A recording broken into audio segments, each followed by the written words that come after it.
Good morning, Miss Celine Marie. Good morning, ma'am. Okay, Miss Celine Marie, can you tell me about yourself? Ma'am, my name is Celine Marie Alarcon, 23 years old. I have two kids, high school graduate. Okay, I have few questions for you to answer, so let's start. Why do you want to work as a maid? I want to work as a maid because I want to provide my children's studies. Okay, why you choose Malaysia when there is a lot of other country? Ma'am, I want to go to Malaysia because it's near from the Philippines. Okay, how are you qualified for this job? Ma'am, I'm qualified because I am good in work, I am honest and disciplined. Okay, may I know what is your education level is? I am high school graduate, ma'am. Okay. What is your recent working experience? I am I am also Yes, Miss Celine, go ahead. What is your recent working experience? I am working recently manicure pedicure, ma'am. Okay. Have you worked abroad before? No, ma'am. Do you have experience of taking care of baby? Yes, ma'am. And who's I'm baby? my own child, ma'am. Okay. How about elder or older people? Do you have the experience? No, ma'am. But are you willing to take care? Yes, ma'am. I'm willing. Okay. Do you have any other special skills? Yes, ma'am. I do know how to cook, cleaning, ironing, and laundering. Okay. Are you willing to learn new skills? Yes, ma'am. I'm willing. Are you willing to work with a family where the mother-in-law or any relatives stay together?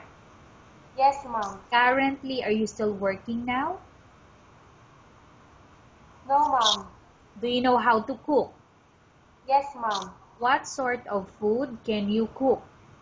Filipino food, ma'am. Can you tell me what are those Filipino food that you can cook?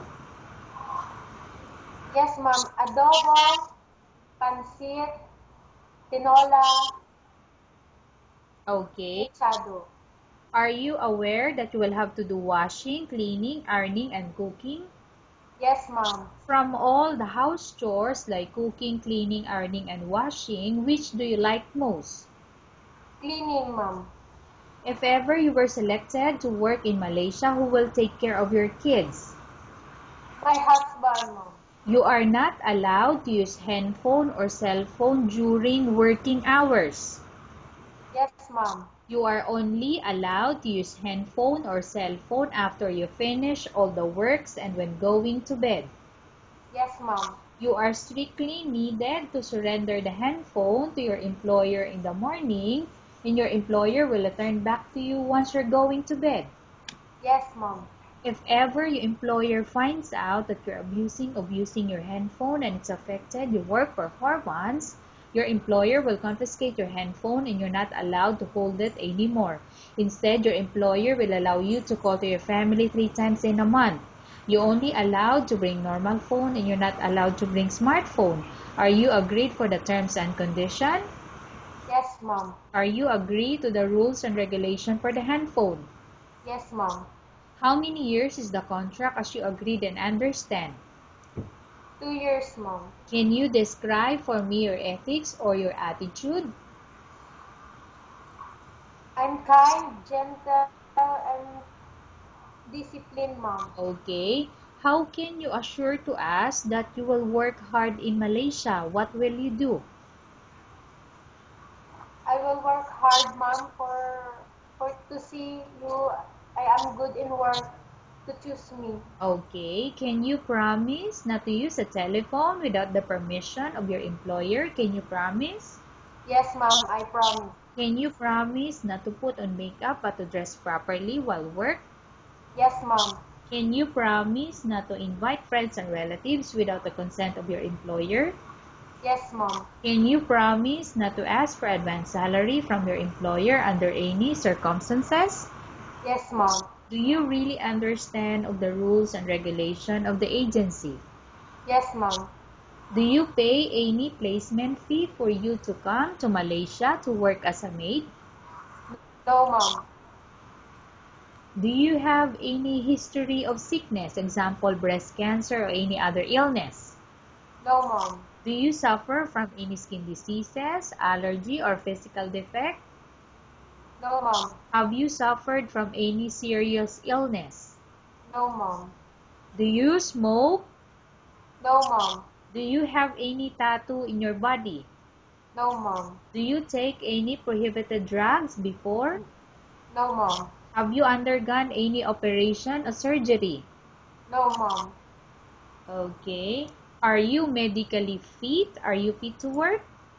Yes, Mom. I'm 100 physically fit. Okay. Are you in any medication? No, Mom. Are you allergic with any food? No, Mom. Are you prepared to work for the employer of any race? Yes, Mom. Are you prepared to eat the type of food taken or given by your employer? Yes, Mom. Are you afraid of being left alone in the house? Yes, Mom. Okay, I'm going to repeat again the question.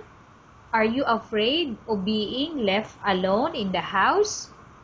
No, Mom. Okay. Are you afraid of dogs or other pets? No, Mom. Can you promise to work according to instruction from your employer? Yes, Mom. Do you have any immediate family working in Malaysia?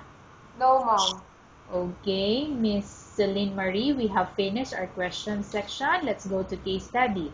I have a case study for you and I want you to answer me truthfully. Upon arrival in Malaysia within 6 months, if ever any of your family members pass away, what will you do? Will you continue to work till finish or you will go back?